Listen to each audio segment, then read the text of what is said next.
రియల్‌గా యుద్ధం వస్తే మనం ఎలా తప్పించుకోవాలనేది కూడా చెప్తాను.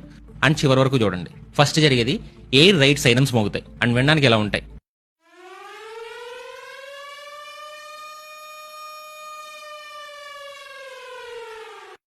అండ్ మీకు ఈ సౌండ్ వినపడంగానే మీరు మొదట చేయాల్సింది పానిక్ అవ్వకుండా ఉండడం. ఎందుకంటే ఇలాంటి టైంలో ఎయిర్ రైడ్ కంటే మన పానిక్ మనకి ఎక్కువ డేంజర్.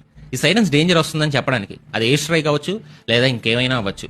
పానిక్ అవ్వకుండా సేఫ్ ప్లేస్కి వెళ్ళి మీరు ఫాలో అవ్వాల్సిన rule duck, cover and hold. మొదట టేబుల్ కింద లేదా ఏదైనా ఒక చోట కూర్చోవాలి. అండ్ ఆ తర్వాత మీ తలని కవర్ చేసుకోవాలి. అండ్ థర్డ్, అలా కవర్ చేసుకుంటూ దేని కింద కూర్చున్నారో దాన్ని గట్టిగా హోల్డ్ చేసుకోవాలి. ఇన్ కేసు ఓపెన్ ప్లేస్ లో ఉన్నారు, ఏది కవర్ చేసుకోవడానికి లేదు అంటే నేల మీద పడుకోండి లేదా దగ్గరలో ఉన్న క్లోజ్డ్ ఏరియాకి వెళ్ళండి. రోడ్ మీద అంటే ఏదైనా డ్రైనేజ్ లేదా పోల్ పక్కన పడుకోండి. ఇలా చేయడం వల్ల మనకు అయ్యే డ్యామేజ్ చాలా తగ్గుద్దంట. అండ్ ఈ సైరన్ పగల టైంలో ఎప్పుడు మోగినా సరే ఇప్పటి వరకు నేను చెప్పినవి ఫాలో అయిపోండి. ఎందుకంటే ఈ పగల టైంలోనే మన స్కూల్స్ అండ్ ఆఫీసెస్ లేదా మార్కెట్ లాంటి ఏరియాస్ లో ఉంటాం. ఒకవేళ నైట్ టైంలో సైరన్ మోగితే ఫస్ట్ మీరు చేయాల్సిన పని ఏం చేయాలి తెలుసా? లైట్లు ఆపేయండి. ఆల్రెడీ మన గవర్నమెంట్ లైట్స్ ఆపేస్తుంది. ఇలా లైట్స్ ఆపేయడం వల్ల ఏం జరుగుతుందంటే ఎవరైనా పాకిస్తాన్ వాళ్ళు ఎయిర్ రైడ్ చేసే వాళ్ళకి ఇక్కడ ఒక ఇల్లు లేదా సిటీ ఉందని తెలుస్తుంది. అలా తెలియకుండా ఉండడానికే ఈ లైట్స్ ఆఫ్ చేయమనేది.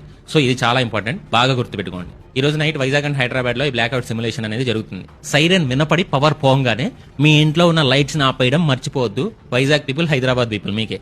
అండ్ లైట్ కోసం ఫోన్ టార్చ్ లైట్స్ మాత్రమే వాడండి. పెద్ద లైట్స్ ఏమీ వాడద్దు.